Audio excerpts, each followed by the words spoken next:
144,000 New Zealand children already living in poverty are now in crisis. Kids Can is launching an urgent appeal as the cost of living pushes some families to breaking point. So joining me now is Julie Chapman. Julie, thanks so much for joining us. It is grim out there at the moment for families, isn't it? What are they experiencing? So I think for many families, they're really at breaking point. A lot of families were already under a huge amount of stress, spending 50 to 60% of their income on keeping a roof over their heads. And then when you add in, I guess, the cost of living crisis, increased fuel costs, food costs, they're living in deficit every week. And the big impact of that is not enough food to feed themselves and their children. So what is living in those homes, which are already struggling, like for the kids in them at the moment? Very stressful. And I think, that exacerbates a lot of mental health issues that families are facing as well. We're hearing reports from early childhood centres that families are going without water, they're going without being able to access food some days of the week. Children are literally going home to empty cupboards.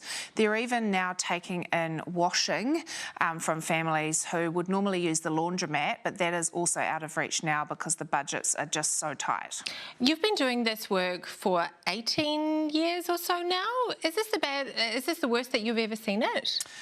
Yeah, it is. And I think, the cold hard reality is right now for many, many families, it is the toughest it's ever been. And I think there's a lot of factors involved in that. But, pre-COVID, families were still doing it tough, but we were seeing some inroads being made into lowering child poverty.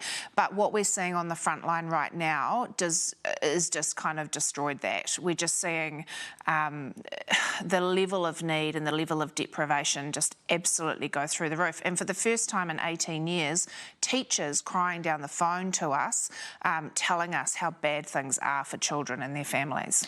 Well, because this has an impact on them for life if they're not getting their education, if they're not going to school. And that's what we're seeing for some kids, aren't we?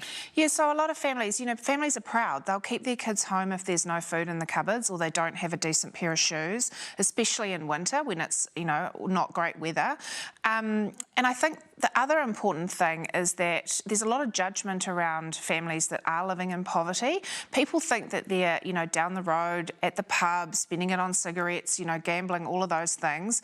And in the 18 years that I've been part of Kids Can, I can honestly tell you that the majority of families are doing the best that they can. And right now, these kids are doing it the toughest they've ever done. And so you are launching a campaign, which is a crisis campaign, essentially, isn't it? Yeah, so we currently support 44,000 children a day with food across the country in 1,000 schools and early childhood centres. We've got 19 schools waiting and 52 early childhood centres. And we know times are tough for everybody, but for us to be able to keep giving these kids the breakfasts and the morning teas and things they rely on, we're just asking Kiwis for $15 or whatever they can afford to just help us to support these kids through winter. Wonderful. Well, thanks very much for joining us, Julie, and for all of the work that you do. Thank you.